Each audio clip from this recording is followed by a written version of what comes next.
Welcome to Stage A of the Endless Mountains Adventure Race. Stage A is sponsored by MRS Pack Rafts, who have been so supportive of rootstock racing in the Endless Mountains, but also are increasingly involved with the sport of adventure racing internationally and here in North America. So thank you, MRS. The race will start on the far side of the upper reservoir here. The teams will have a choice to make right off the bat. Do they go up to the Crooked Creek, which empties down into this first reservoir for some optional checkpoints, or do they skip those optional checkpoints, hit the water on this first lake, and paddle over here to checkpoint 6?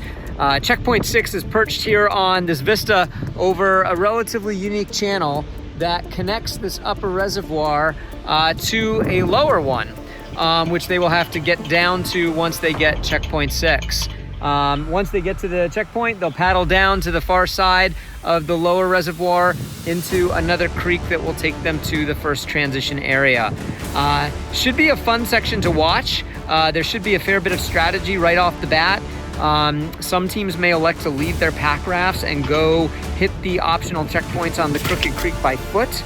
We're gonna have to see if the water levels will allow the option of paddling the Crooked Creek, but if the water is high enough for teams to think about that, you could get some really interesting decisions right off the bat, with some teams bringing their boats for those first 5 points and others leaving them and coming back for them on foot. Should be an exciting start to the race. It should be a relatively quick section. I think we're estimating 4 to 6 hours or so for most teams at least, to get through the leg, and then they'll hit the first really big stage of the race with a significant bike leg for Stage B.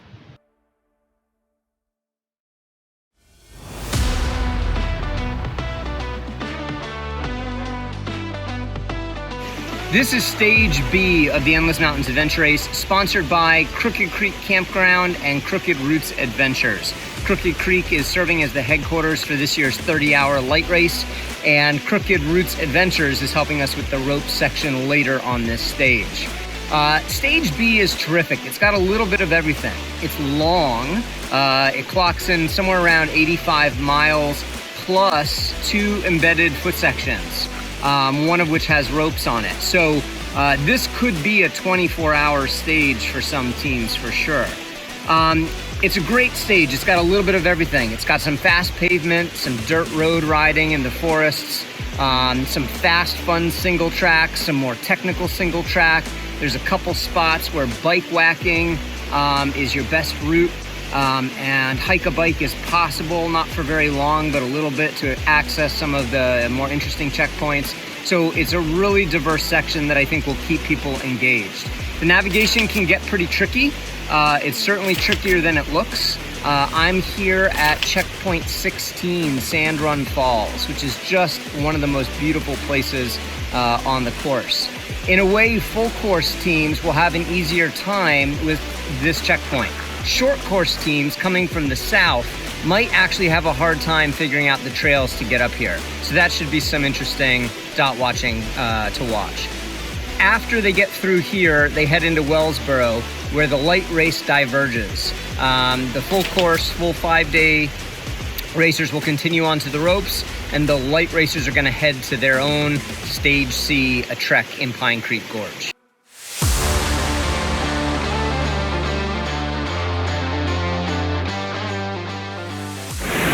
Okay, we are on the first of the 2 embedded foot loops on Stage B, which is sponsored by our friends at Crooked Creek Campground and Crooked Roots Adventure. Teams are about 90 minutes, give or take, into this ride.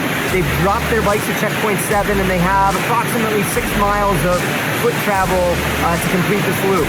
There's 5 mandatory checkpoints and 6 optional ones to kind of keep things interesting for teams that are trying to go full course, and some teams that may be dropping some things pretty early on to move forward in the race.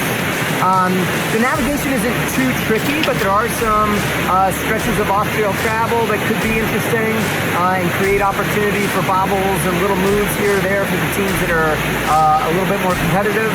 And there's some really nice features, including a great historic cemetery, a big marshy crossing that could get really interesting depending on the routes, anything from swimming to ankle-deep water, but it depends on how aggressive teams are going to be. If they spend a lot of time looking around, they might find a much easier way to cross, and if they just want to go for it and get across as quickly as possible, it's going to be a wet crossing. The highlight of the race is Fall Brook, which you can see here behind me. There's 2 or 3 cascading waterfalls through a small gorge. Teams will traverse between checkpoint 10 and 12, hopefully climbing up, but potentially climbing down the gorge before heading back to their bikes, and a long night ahead.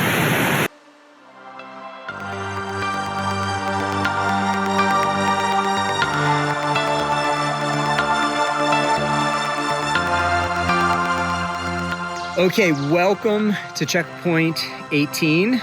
This is the bike drop for the rope site. We are deep into the monster bike now, stage B. Racers are probably getting tired. Some of the lead teams or teams that short coursed are probably arriving here in the dark. Others coming in perhaps in the morning hours.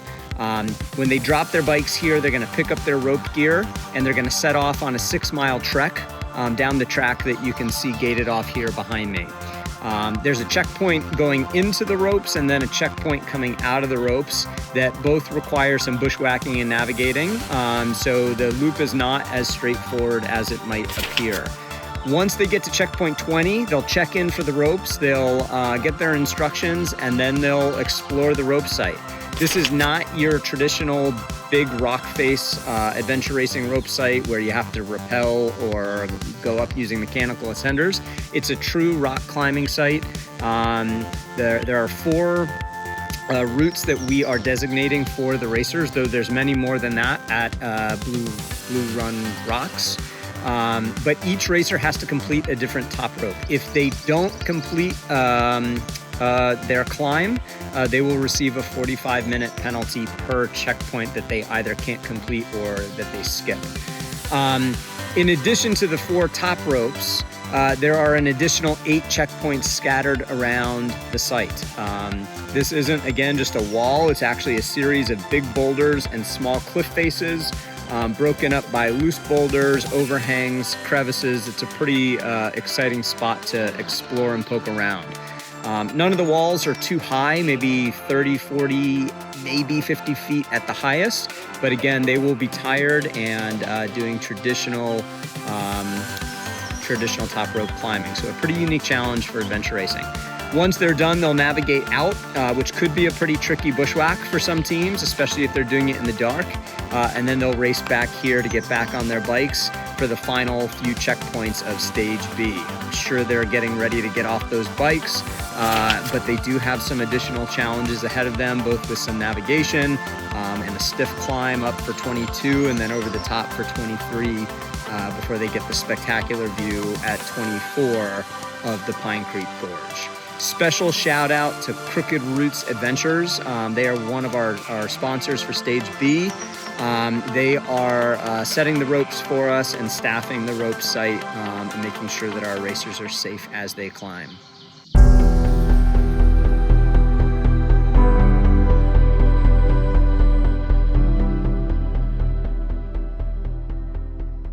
Welcome to Stage C of the Endless Mountains Adventure Race. This stage is sponsored by Garmin, so thank you, Garmin, for your support of the event.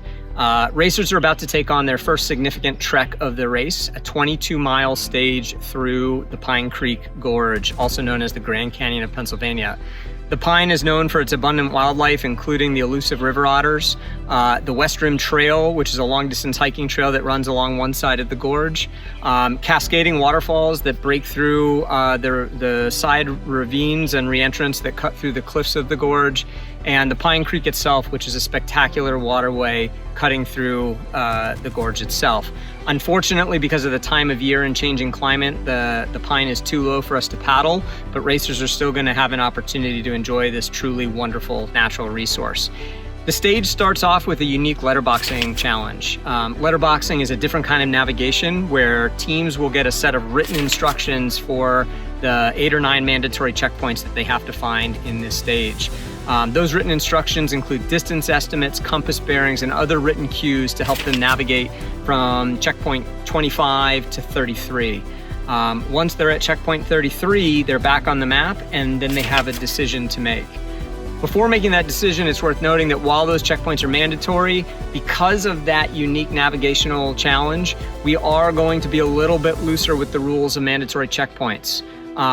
They are still considered mandatory points, but instead of being dropped in the rankings if teams can't find those mandatory points, they will be penalized 1 hour per checkpoint so that they don't get too bogged down on this stage if they struggle with the written instructions.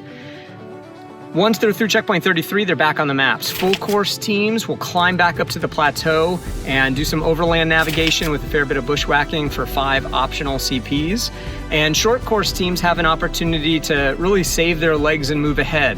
They won't actually save much distance, but they're going to save themselves a fair bit of climbing and descending and quite a bit of bushwhacking and technical navigation.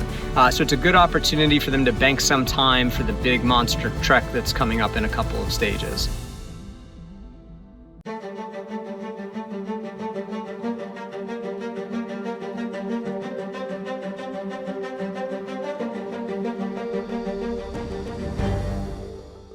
Welcome to Stage D of the Endless Mountains Adventure Race, sponsored by our terrific partners at the Clinton County Visitors Bureau, who have been instrumental in helping us get this race to the start line. So thank you, Clinton County. Behind me, you can see Moon Hole, checkpoint 34, which is the first of 2 mandatory checkpoints on this 35-mile bike stage.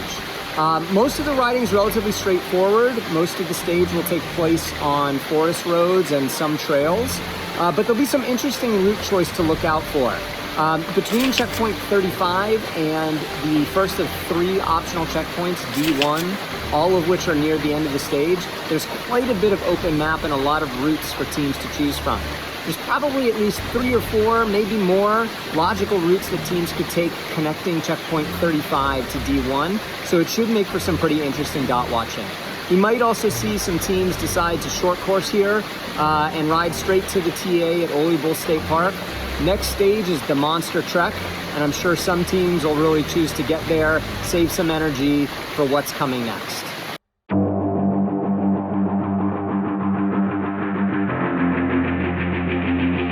Okay, welcome to Stage E of the Endless Mountains Adventure Race, sponsored by the Lumber Heritage Region. Lumber Heritage works hard to showcase both our natural resources, but also our rich historical past in the PA wilds. Something we like to highlight whenever possible in our events as well. Behind me, you can see the sweeping vista from Elk Lick Knob, which is checkpoint 38. This is the remote, rugged Hammersley Wild area, one of the most inaccessible parts of our state. While there are some trails and some dirt roads that cut through the region, it takes a while to get in here, and the route is really designed in such a way where teams are going to be foregoing most of those more traveled routes for much of the stage. The stage is broken into essentially 3 segments. The first part is essentially a point-to-point trek with some good route choice between a couple of the points to get to a Rogaine that is in the middle of the stage. That's basically segment 2. There are, I think, approximately 10 or 11 checkpoints in that Rogaine, including a mandatory point. And a whole bunch of different ways that teams can attack it. So that's going to be a really interesting thing to watch when we're watching the dot watching. Once they're done with the Rogaine, they're going to resume what is more or less a point-to-point trek to the finish of the stage at Kettle Creek State Park. Full course teams could be out here for as much as 36 hours or even longer. We are estimating that the stage can be done just shy of 30 hours, but navigation is such a big feature of this stage that it could end up being longer than that for the fastest team. This is the crux stage of the race in so many ways. It's the longest stage in terms of the time estimates. It's a 42 to 45 mile trek if you do the whole thing and your navigation is good. And it's going to also really challenge teams the most probably when it comes to navigation. That's open for debate, but I think it will probably be the most challenging thing they see during the race. It's also going to be challenging mentally. It's a long stage. You're going to be out here and remote. You could potentially be out here and not see another living person for 36 hours. It's not an easy area to get out of if you decide you've had enough. It's quite a bit of effort just to get out of here. The navigation, like I said, is challenging. There's significant off-trail travel, significant elevation, and you're gonna be out here for at least a full day cycle. So day and night, you're gonna have to manage your sleep strategy. Your feet are going to be an important thing to look after. And there's gonna be a lot of mental strain, I think, for a lot of teams out here. If the weather turns and it's raining and it gets cold out here, you could have 40-degree swings day and night in terms of temperature. And when the woods get saturated, even if the rain has stopped, the woods tend to hold that saturation. So there's a lot that could really happen out here for the teams. In addition, this is probably the best chance for teams to have some classic Pennsylvania wildlife encounters. There is a local elk herd. We are on the eastern side of their range. Most of them tend to hang out down in the main valley by the transition area at the end of the stage. So short course teams who decide to go point to point, they'll be covering approximately 25 miles, and they might end with a few miles through the valley on the main road where they might have a higher chance of seeing those elk. But there's bear, there's a lot of rattlesnakes, there's owls, there's deer, there's all sorts of wildlife out here for the teams to encounter. I think it's going to be a pretty special stage and an exciting one to watch in terms of those dots.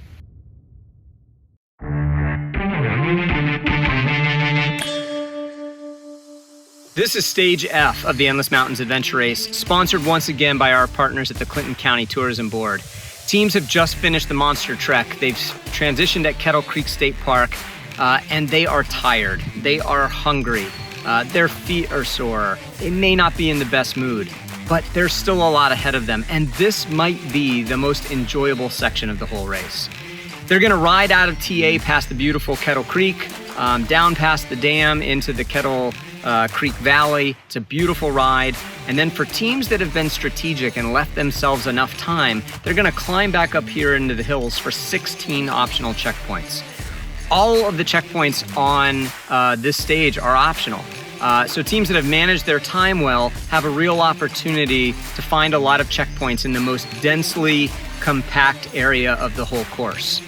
14 of those checkpoints are scattered throughout a labyrinth of trails known as the Whiskey Springs ATV Trail Network. I'm up here at checkpoint F1, and these trails are just a blast to ride. Occasionally a bit technical, but more often just fun, fast double track to rip through beautiful landscape. Teams are gonna have a great time. But it also will be a significant navigational challenge, especially considering how tired our navigators probably are feeling. It's a relatively well-mapped area, but there's definitely a host of old road beds, some of which are still used, some of which aren't, to make the navigation a little trickier. In addition, there are a couple of spots where the landscape has drastically changed from what's on their maps. In particular, keep your eyes out for teams as they are navigating around what I believe is F13, a small spur. Pennsylvania has a rich history of industry. So some of the landscape has changed because of past industrial natural resource extraction projects. But currently, in a lot of parts of the state, we're also seeing large reclamation projects which further change the landscape and the trails that you see on a map. And that's what's happening in here in a couple of spots. So it should be exciting dot watching. Once the teams are through the 14 checkpoints that are in this labyrinth, there's 2 more optional checkpoints to route them out toward Brenova, a small town down on the banks of the West Branch Susquehanna, where they'll transition to their pack rafts and hopefully find a food truck waiting for them.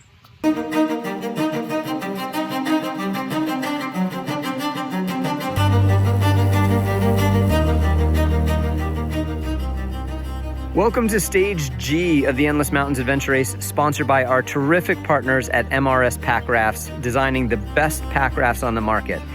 We expect to see a bunch of our teams in MRS Pack Rafts. They're really taking off in adventure racing, especially their 2-person Barracuda. And I think a bunch of teams are going to be cruising along the river in that. So this is the West Branch Susquehanna. It's a beautiful waterway down through, not really a gorge, but a deep mountain valley. We are back in civilization for a lot of teams. This is going to be the first time they've really seen much in the way of people and houses and towns in maybe as much as 3 days. But it's a beautiful paddle. We expect to hear some wildlife sightings, especially the potential to see eagles or osprey, other birds like that. Maybe a chance to see a river otter or some other wildlife along the banks of the river. The river itself is relatively calm. It's a bit shallow, but it shouldn't be much of a problem for the teams. They may have to get in and out here or there. They may also get a little bit of splashy water, but it's more of just a beautiful float. There's no checkpoints. So this is an opportunity for them to take a break from the navigation, get ready for the final stage. That said, I think the real challenge of this stage for a lot of teams is going to be, it's late in the race, they're exhausted, they're tired, they haven't slept a whole lot. Staying awake on a 9 to 10 or maybe a little bit longer hour paddle when there isn't a lot of navigation could be the challenge of the stage. So what might seem like a break could end up becoming one of the harder sections of the race for teams as they really fight to stay engaged and keep themselves moving forward toward that finish line.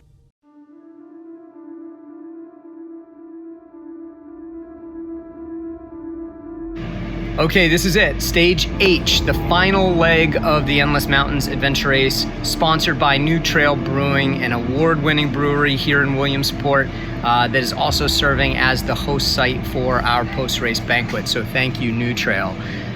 Teams have come off the water in Lock Haven. They get back on their bikes and they bike up into the mountains. They have one more beautiful waterfall, one of many on the course at Rosecrans Waterfall. And then they're going to bike through the Loganton Valley, which is a significant Amish settlement. Once they're through Loganton and the Amish farmlands, they'll be back into the mountains one more time into our state forests. Some interesting route choice decisions to get up to checkpoint 44. And then a couple of final historical checkpoints in the Mosquito Valley, an old ruined trout run and also an old mansion, or at least mansion by 19th century standards. After that, they're home free. They ride down to the river, pick up the rail trail here in Williamsport, and find their way to Lycoming College, where the finish line will be waiting. One special note about Stage H, there is a dark zone at checkpoint 44. You don't usually see dark zones on bike sections. Usually we see dark zones on paddling legs where there are safety concerns with teams being on the water at night. In the case of our dark zone at CP44, we are not permitted by our local government permit to ride through the Mosquito Valley trails in the dark. We still want teams to go for H4 and H5. It's also a less trafficked route and a much more pleasant route into Williamsport. So we're creating a dark zone where teams that miss it will have to ride around, bypass checkpoints H4 and H5. They are permitted to get credit for those checkpoints by visiting an alternate checkpoint. It's labeled on our maps, I think Alt 44. It's a little bit longer. It's not quite as fun, not quite as scenic, but it still gives them an opportunity to get credit for those checkpoints. So it's akin to a paddle dark zone where you're not allowed to paddle, but you can walk along the side of the river. You can make forward progress, it's just not as fast and efficient. Either way, they're closing in on the finish line, and they've completed what has been a spectacular journey through the eastern portion of the PA Wilds and Lumber Heritage region of Pennsylvania.